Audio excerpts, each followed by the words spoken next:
YCP కానీ ఏ రాజకీయ party కానీ మనుగడ సాగించాలి అంటే అన్ని కులాలు మతాల నుంచి మద్దతు అవసరం. వైసీపీలో 2012 నుంచి అన్ని వర్గాలు ఉండేవి. గట్టిగా చెప్పాలంటే వైసీపీ వైఎస్ఆర్ని మెచ్చి నచ్చే వారంతా జైకొట్టారు. అలా సర్వమోదం లభించింది. ఇక వైసీపీ పార్టీని జగన్ 2011 మొదల్లో ప్రకటించినది కూడా కాపులకు అడ్డగా ఉన్న గోదావరి జిల్లాలలో. ఆనాడు ఆయన కాకినాడ పర్యటనకు వచ్చారు. ఆ సమయంలో ఆయనను చాలా మంది నేతలు కలిశారు. ఆ సందర్భంగా ఆయన తన భవిష్యత్తు ప్రణాళికను ప్రకటిస్తూ తొందరలో పార్టీ అంటూ అక్కడే ప్రకటించారు. ఆ సమయంలో ఆయన వెంట ఉన్న అతిపెద్ద సామాజిక వర్గం కాపులే. కాకినాడ మాజీ ఎంపీ తోట గోపాలకృష్ణ, అలాగే రాజమండ్రికి చెందిన జక్కంపూడి రామ్మోహన్ రావు వంటి బలమైన కాపు సామాజిక వర్గం నేతలు మొదటి నుంచి జగన్తోనే ఉండేవారు.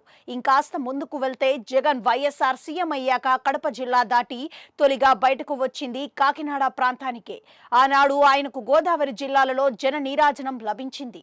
అలా జగన్ కొత్త పార్టీకు కాపులే నాడు పునాదిగా ఉంటూ వచ్చారు. ఇక 2012లో జరిగిన ఉప ఎన్నికలు అయితేనేమి, 2014లో జరిగిన సాధారణ ఎన్నికలు అయితేనేమి వైసీపీని అట్టిపెట్టుకుని బలమైన కాపు నాయకులు ఉంటూ వచ్చారు. ఇక 2018లో జగన్ గోదావరి జిల్లాల పాదయాత్ర జనసునామీలా జరిగింది అన్నది కూడా ఈ సందర్భంగా చెప్పుకోవాలి. అలా జగన్ వెంట వైసీపీ వెంట కాపులు బలంగా నిలబడ్డారు. ఇదంతా ఎందుకంటే ఏపీలో రాజకీయాలు మార్చాలంటే గోదావరి జిల్లాలే అతి ముఖ్య కారణం. అలాగే బలమైన కాపు సామాజిక వర్గం కూడా కారణమని చెప్పడానికి. మరోవైపు చూస్తే వైసీపీ అధికారంలోకి వచ్చాక కాపులను బాగానే సమధారించింది. కానీ జనసేన అధినేత పవన్ కళ్యాణ్ వర్సెస్ వైసీపీ అన్న రాజకీయ వార్లో వైసీపీ దూకుడుగా వ్యవహరించడంతోనే కాపుల స్టాండ్ మారింది అని అంటున్నారు.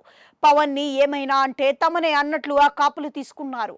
దాంతోనే కాపులలో వైసీపీకి వ్యతిరేకత మొదలైందని అంటారు. ఇంకోవైపు చూస్తే వైసీపీ 2019 నుంచి 2024 మధ్యలో చేసిన అధికారిక రాజకీయంలో టీడీపీ తెలివిగా పవన్ ని ముందు పెడితే వైసీపీ ఆ ట్రాప్ లో చిక్కుకుందని కూడా అంటారు. అసలు పవన్ ని చంద్రబాబుని కలిపింది కూడా జగన్ తప్పుడు రాజకీయ వ్యూహాలే అని కూడా అంటారు. ఇదిలా ఉంటే ఎన్నికల్లో ఘోర ఓటమి తర్వాత వైసీపీ నుంచి కాపు నేతలే ఒక్కొక్కరిగా బయటకు వెళ్తున్నారు. దానికి కారణం వైసీపీలో అధినాయకత్వం వైఖరిలో ఇంకా మార్పు రాకపోవడం అని అంటున్నారు. తనదైన పాత ఆలోచనలు, మూస విధానాలతోనే జగన్ ఉన్నారని, తన తప్పులను ఆయన తెలుసుకోలేకపోతున్నారు అని అంటున్నారు.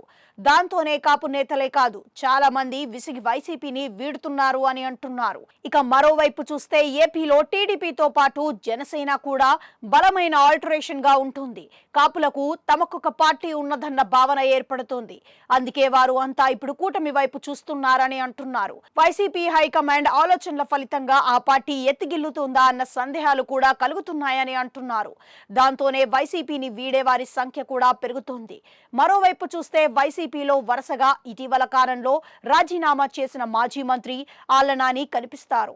ఎన్నికల ముందే మరో కాపు నేత కొత్తపల్లి సుబ్బారాయుడు రాజీనామా చేసి వెళ్లిపోయారు. ఇక పిఠాపురంలో ఇంకో కాపు నాయకుడు పెండం దొరబాబు రాజీనామా చేస్తారు అని అంటున్నారు. భీమవరంలో 2019 ఎన్నికల్లో పవన్ ని ఓడించిన గ్రంథి శ్రీనివాస్ కూడా పార్టీని వీడుతారు అని జోరుగా ప్రచారం సాగుతోంది.